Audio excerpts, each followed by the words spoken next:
आप सभी को मेरा राम राम। दोस्तों, जैसा कि आप जानते ही हैं कि हमारे सनातन हिंदू धर्म में बहुत से रीति रिवाज होते हैं, बहुत सी परंपराएं होती हैं और बहुत से नियम होते हैं जो हैं तो पूरी तरह से साइंटिफिक, परंतु कुछ लोग अनजानवश अज्ञानवश उनको कुरीतियाँ बता देते हैं, अंधविश्वास बता देते हैं, पाखंड बता देते हैं। आज हम इस वीडियो में उन्हें कुछ साइंटिफिक रीज़न्स का खुलासा करेंगे। उन रीति रिवाजों के पीछे क्या वैज्ञानिक कारण है उसकी जानकारी देंगे। सो वीडियो में अंत तक बने रहिएगा। अगर आप चैनल पर नए हैं तो प्लीज़ चैनल को सब्सक्राइब कीजिए और वीडियो को शेयर कर दिए। चलिए शुरू करते हैं। हर हर महादेव। जनेऊ से लेकर मांग में सिंदूर भरने तक का यह वैज्ञानिक कारण चौंकाने वाला है। रीति रिवाज और परंपराएं हर किसी व्यक्तिगत आस्था का सवाल होती हैं, लेकिन हिंदू धर्म में बहुत से ऐसे रीति रिवाज हैं जिनके वैज्ञानिक आधार हैं। हाथ जोड़कर नमस्कार करना हिंदू धर्म की प्राचीन परंपरा और सभ्यता है। दोनों हाथों को जोड़कर नमस्कार करने से आप सामने वाले को सम्मान भी देते हैं। साथ ही इस क्रिया के वैज्ञानिक महत्व के कारण आपको शारीरिक लाभ भी मिल जाता है। जब हम दोनों हाथों को आपस में जोड़ते हैं तो हमारी हथेलियों और उंगलियों के उन बिंदुओं पर दबाव पड़ता है जो आँख, नाक, कान, दिल आदि शरीर के अंगों से सीधा संबंध रखते हैं। इस तरह दबाव पड़ने को एक्वाप्रेशर चिकित्सा भी कहते हैं। इस तरह नमस्कार करने से हम सामने वाले के स्पर्श में भी नहीं आते हैं, जिससे किसी प्रकार के संक्रमण का खतरा भी नहीं रहता है। तो जान लिया दोस्तों कितना साइंटिफिक तरीका है नमस्कार करने का हाथ जोड़कर। दूसरा, पैर की उंगली में रिंग पहनना, जिसको लोग कुछ बिछिया भी बोलते हैं।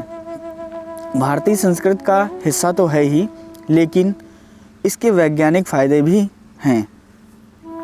अमूमन रिंग को पैर के अंगूठे के बगल वाली दूसरी उंगली में धारण किया जाता है। कुछ लोग 2 उंगलियों में धारण करते हैं तो कुछ लोग 3 उंगलियों में। वो डिपेंड अपॉन अपनी अपनी श्रद्धानुसार। उस उंगली की नस महिलाओं के गर्भाशय और दिल से संबंध रखती है। पैर की उंगली में रिंग पहनने से गर्भाशय और दिल से संबंधित बीमारियों की गुंजाइश नहीं रहती है। साथ ही चांदी की रिंग पहनना ज़्यादा ठीक होता है। चांदी ध्रुवीय ऊर्जा से शरीर को ऊर्जावान बना देती है। अब तीसरा कारण और तीसरा महत्व। पुराने समय में तांबे के सिक्के हुआ करते थे, जिनकी जगह आज स्टेनलेस स्टील के सिक्कों ने ले ली है। तांबा पानी को शुद्ध करता है, इसीलिए पुराने समय में नदियों में तांबे के सिक्के डाले जाते थे, क्योंकि ज़्यादातर नदियां ही पानी पीने का स्रोत हुआ करती थीं।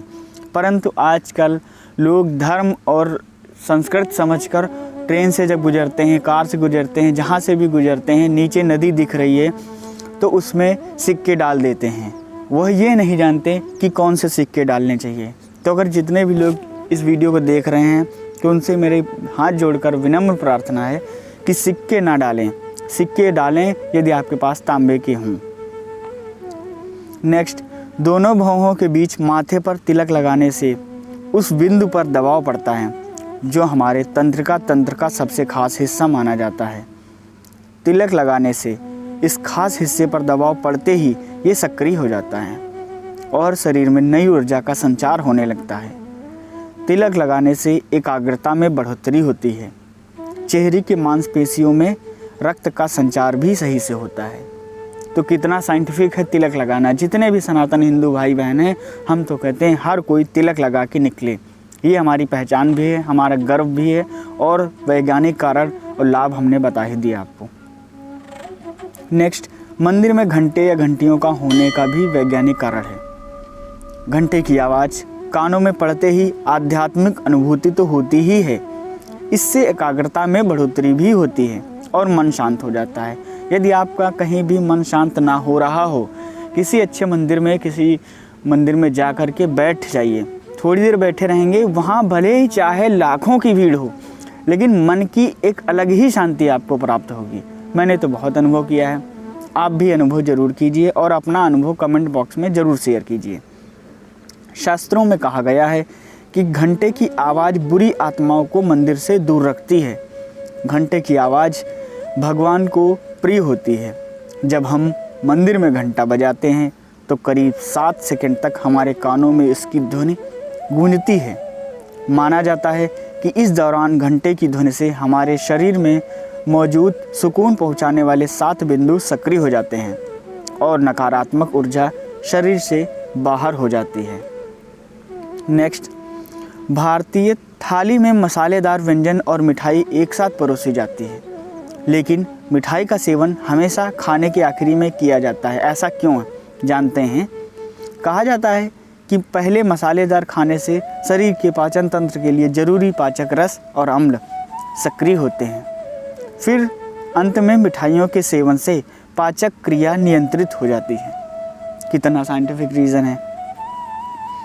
मेहंदी औषधीय गुणों से युक्त है, प्राकृतिक जड़ी बूटी है।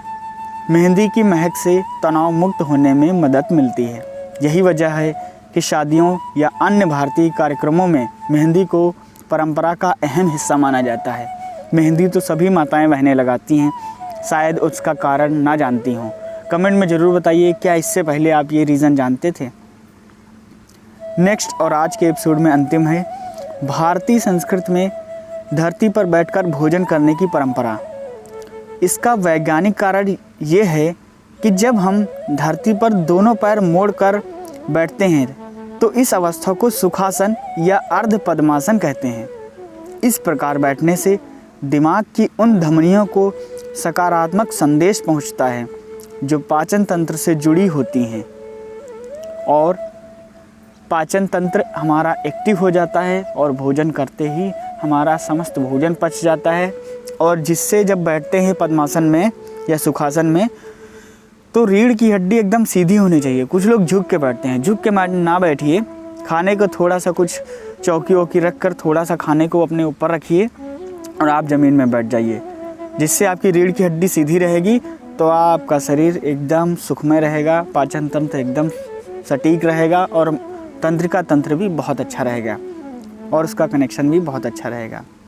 तो कैसी लगी ये जानकारी दोस्तों, कमेंट करके ज़रूर बताइए और वीडियो पसंद आए तो वीडियो को लाइक कीजिए, चैनल को सब्सक्राइब कीजिए और कम से कम 10 लोगों को तो ये जानकारी ज़रूर ही भेजिए। हम कहते हैं वीडियो भले ही ना शेयर कीजिए, लेकिन आप ये जानकारी ज़रूर दे दीजिए। अगर पूरी तरीके से नहीं दे पाते हैं तो वीडियो को शेयर कीजिए, लाइक कीजिए, कमेंट कीजिए। मिलते हैं किसी नेक्स्ट वीडियो में, तब तक के लिए जय श्री राम, हर हर महादेव, ओम नमः शिवाय।